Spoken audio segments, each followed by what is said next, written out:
we will now discuss the variation method.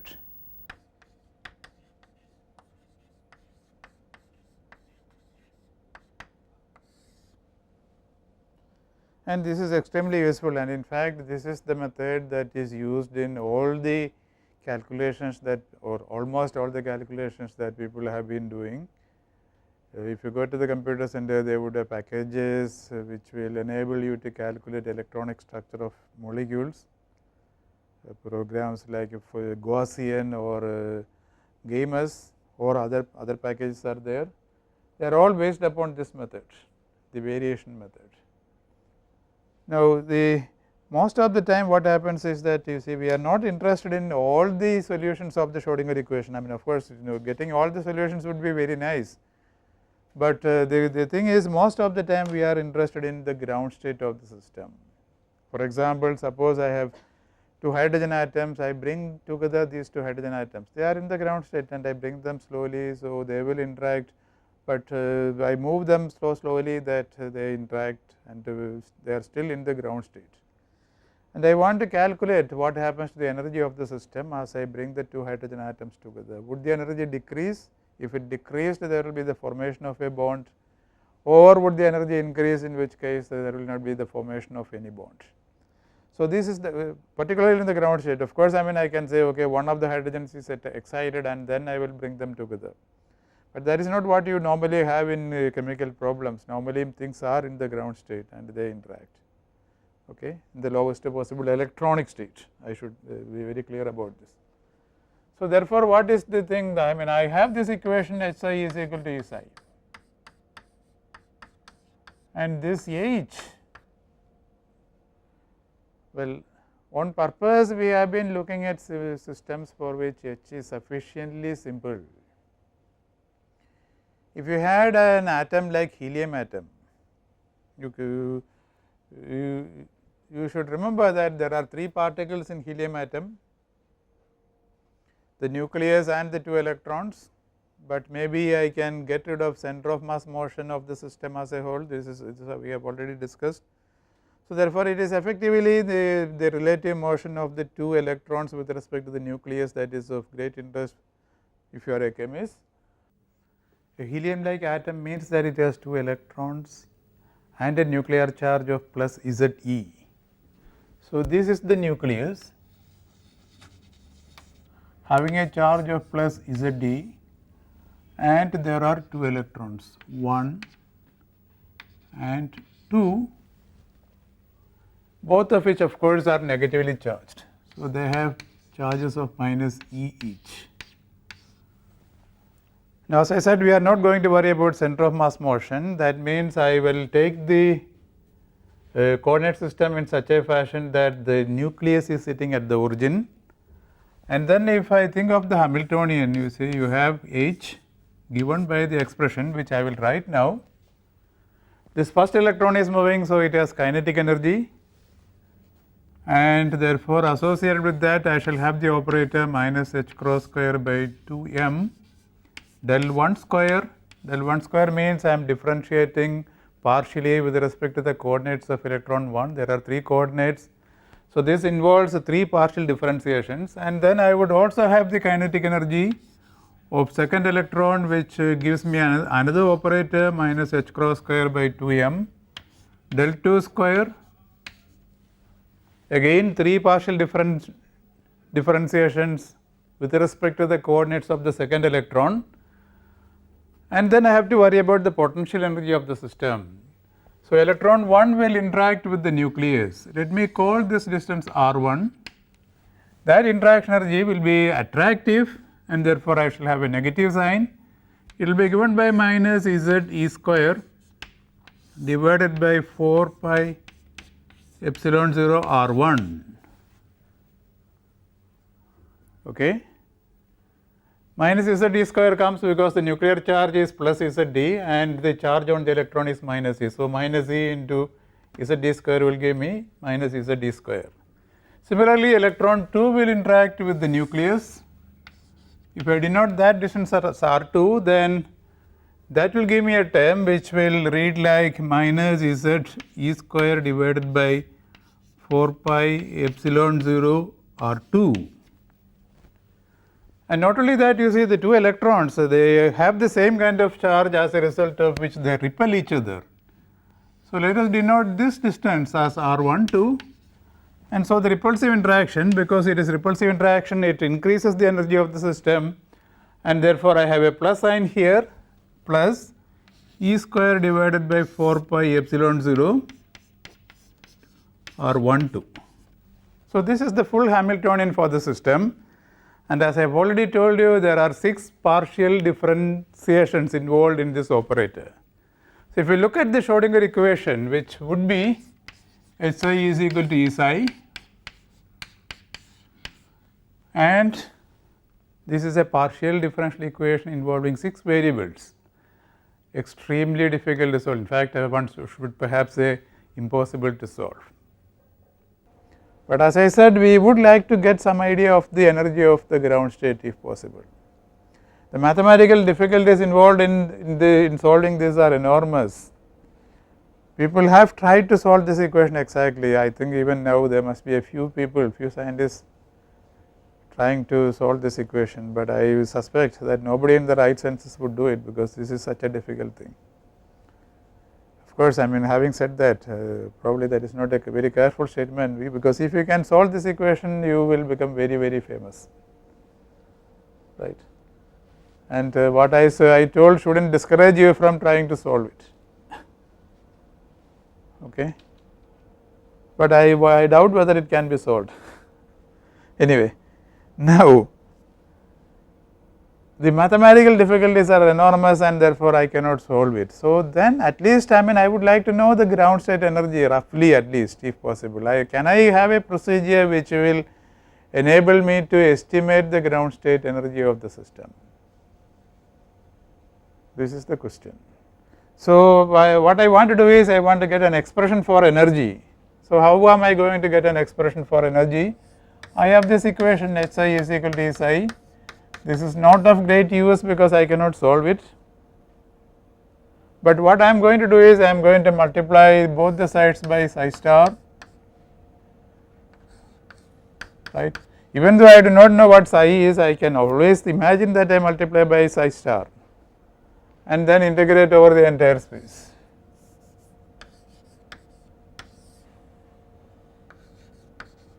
Now, what is d2? Well, you see, if you are thinking of helium atom, d2 will contain dx1, dy1, dz1, dx2, dy2, dz2, remember that. So, therefore, depending upon what your problem is, d2 can be different, and this expression you can take and get another expression which looks nice.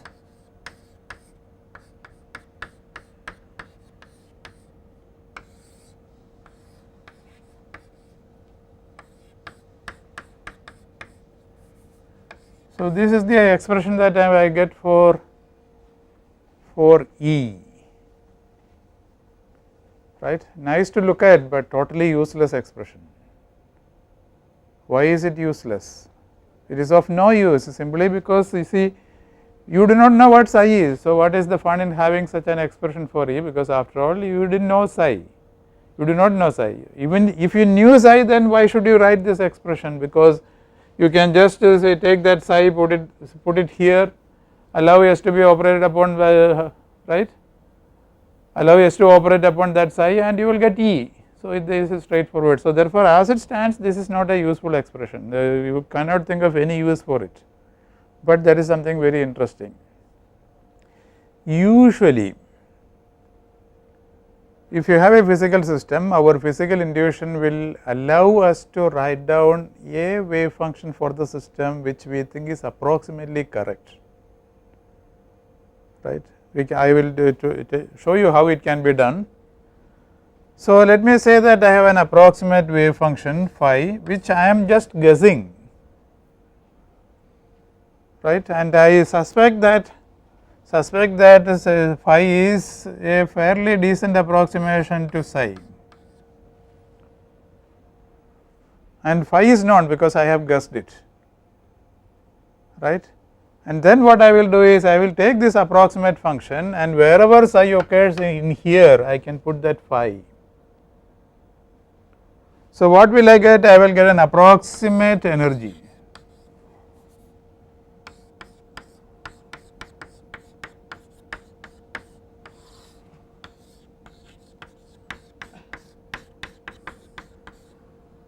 Right? You are not going to get the exact energy, that you will not get. So, you will get an energy which I will denote by this symbol. I shall refer to this as script E. It is not the normal way you write E, it is a little bit written differently, and therefore, I shall refer to that as script E. So, what do I expect? I expect that script E will be an approximation for the energy of the system. To be specific, I would imagine probably that if I was careful in choosing my wave function, it will be an approximation for the ground state energy. I mean, all that I need to do is I have to choose phi in such a fashion that there are no nodes, because I know the ground state wave function has no nodes. So, I can make use of that. Imagine that I have chosen phi in such a fashion that there are no nodes, then probably it will turn out to be an approximation for the ground state energy of the system. Okay. If that was all, then again this is not very interesting. You can actually prove that script E has to be greater than or equal to the ground state energy. This is what is very interesting. It does not matter what phi you use. I may have a phi, one of you may have a different phi. For both the phis, right, my phi I will call phi mine, and your phi I will call phi yours. It is guaranteed that this put here or this put there, both will give you answers. They will not be the same, they will be different, but both are guaranteed to be greater than the actual ground state energy. Okay. And suppose you get two such values. Well, for the first one I get E mine, and the second I get E yours. Both are greater than E0. So, which one among these two will you choose as the better approximation? The one that is closer to E0, which one would that be? That will be the one which is lowest or which is lower among these two, right. So, even see, suppose this, I mean, as an example, suppose this turns out to be, I mean, let us say I am doing a calculation for hydrogen atom, and suppose this comes out to be minus 10 electron volt, and this comes out to be minus 11 electron volts, whereas the actual ground state energy of the hydrogen atom in the ground state is minus 13.2 electron volts. So, you can see what has happened, both of them are greater than minus 13.2, but the one that is lower, which is minus 11 electron volts, is the better approximation. So, therefore, I have a very quantitative way of estimating the goodness of wave functions. If I have a wave function and if you have a wave function, I can easily tell you all that I need to do is I do this calculation and find out which one gives me a lower energy, that is a better approximation, correct. And this is a very useful procedure. Now, to illustrate this procedure, actually I will take the example of a particle in a box, in a one dimensional box. So, here is my particle in a one dimensional box. The box goes from 0 to A. I actually know everything regarding this problem. I know the eigenfunctions, I know the eigenvalues and so on, but let me not worry, let me just say that okay, I do not know anything about these eigenfunctions and eigenvalues. I want to use an approximate wave function to calculate the energy of the ground state. But the information that we already have means that the ground state energy is actually E1 equal to n square pi square h cross square by 2 ma square with n equal to 1. So, this is the actual ground state energy of the system. If we solve the Schrodinger equation exactly, this is what is going to happen, correct. And now you see I do not want to follow that procedure. Essentially I want to illustrate the variational approach. So, what I want to do is I want to guess a wave function for the system and use that guessed wave function to calculate the value of script E, correct. So, how will I guess the function? Well, it is fairly simple in this case, because I know that you see here and there what should happen, the function, the wave function, I know it has to vanish at the boundaries of the box. You see, the particle does not go beyond the boundaries of the box, because at the boundaries of the box you have infinite high potential. So, therefore, at the boundaries of the box the wave function has to vanish, it has to vanish here, it also has to vanish there. So, what is the simplest function that I can think of? What is the simplest phi? Phi has to be a function of x, but it has to vanish at x is equal to 0 as well as at x is equal to a. What is the simplest function that I can think of which will satisfy this criterion or will satisfy this requirements? The answer is that I can think of a function which may be something like x into a minus x, correct, because if you put x is equal to 0 the function will vanish, if you put x is equal to a again the function will vanish, and therefore, this is the simplest function. You can think of any number of other functions, but this is the simplest one. And in fact, if you plotted this function against x, how will it look like? It will be 0 here and it will increase, reach a maximum, and it will decrease. So, that is how this function looks like. It has no nodes in between 0 and a.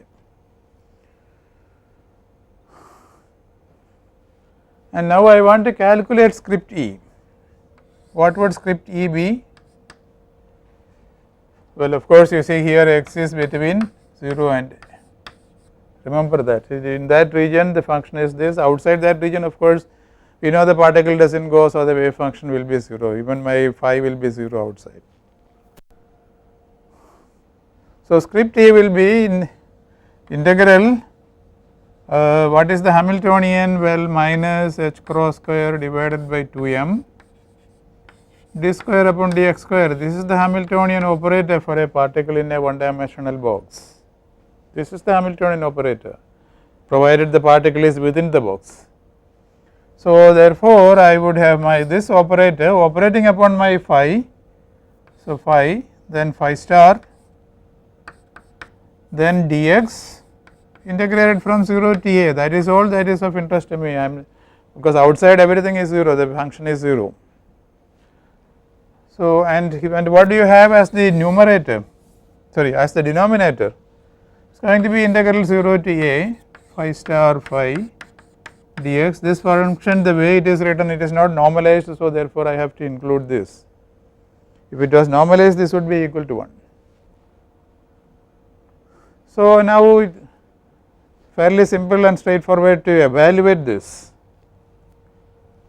Okay. Let me first evaluate this part, integral 0 to a phi star phi. After all, you see phi is a simple thing, phi star is phi itself. So, therefore, it is nothing but x square into a minus x the whole square into dx, that is all this is, the denominator,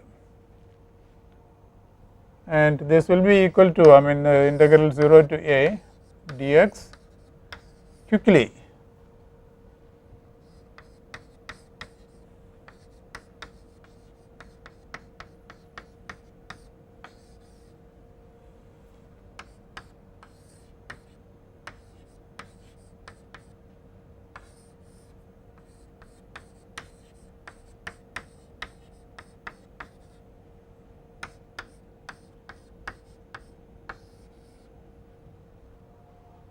Simple. Let me do the integral and get the answer.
Well, please follow carefully, because I do not want to be making a mistake. I think this is okay. So, we have evaluated that part. The what is left is the other part.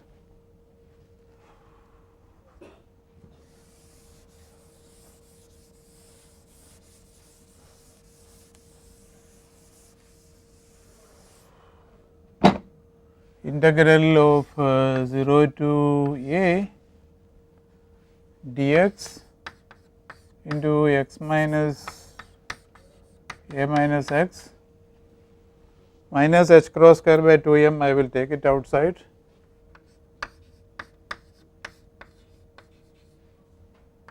D square upon dx square x into a minus x is equal to minus h cross square by 2m integral 0 to a dx x into a minus x. You have to evaluate the second derivative of this object, very simple, because the first term is ax, second derivative is 0, the second term is minus x square, second derivative is minus 2.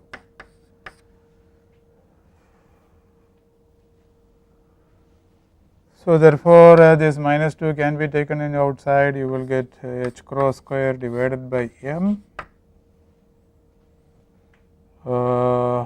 integral 0 to a dx into ax minus x square, that is equal to h cross square by m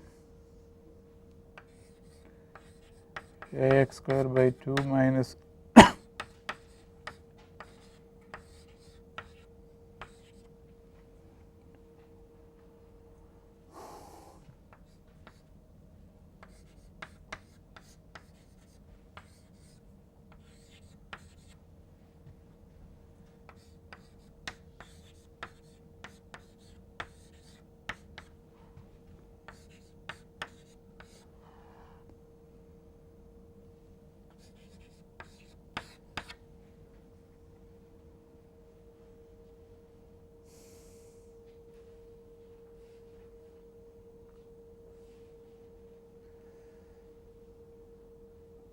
right.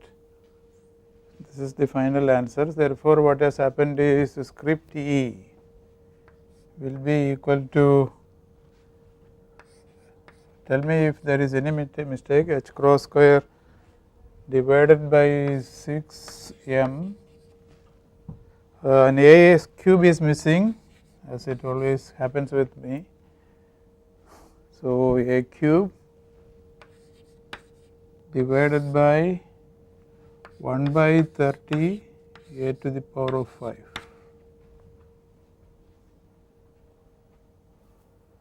So, what is the answer that I get?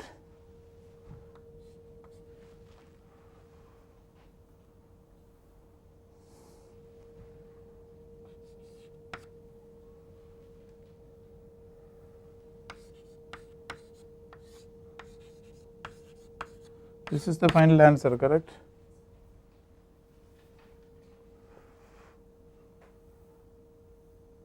Okay, you can verify this, because I want to finish in a few minutes. So, this I may write as 10 h cross square divided by 2 m a square.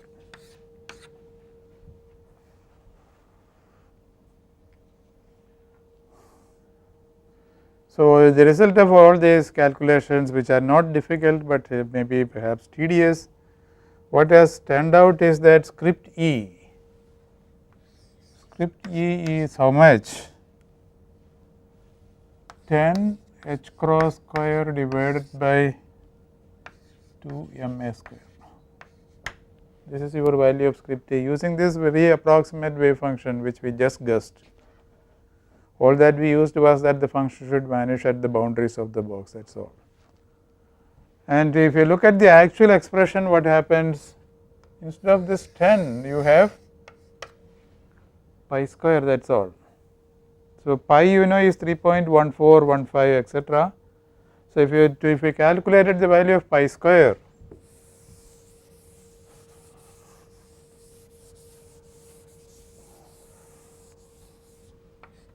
pi square would be approximately 9.84. I mean, there are, this is approximate, that it may be 9.85. Do the calculation, you will find it. So, instead of the actual 9.84, what did I obtain? I obtained 10. What is the percentage of error I have got in this calculation? It is only 1.6 or 1.5%, correct, because 10 and 9.84, right, the percentage of error is only 1.5%. So, even this rather crude calculation gives me a fairly decent value for the energy, right. And not only that, this energy that you obtain, it is 10, it is greater than the actual energy, which substantiates the variation theorem. So, in my next lecture, what I will do is, I will prove the variation theorem, which says that script E is greater than or equal to the actual ground state energy. This is known as the variation theorem. Script E, I will prove that it has to be greater than or equal to the actual ground state energy, and then discuss some applications of the variation method. Okay, thank you.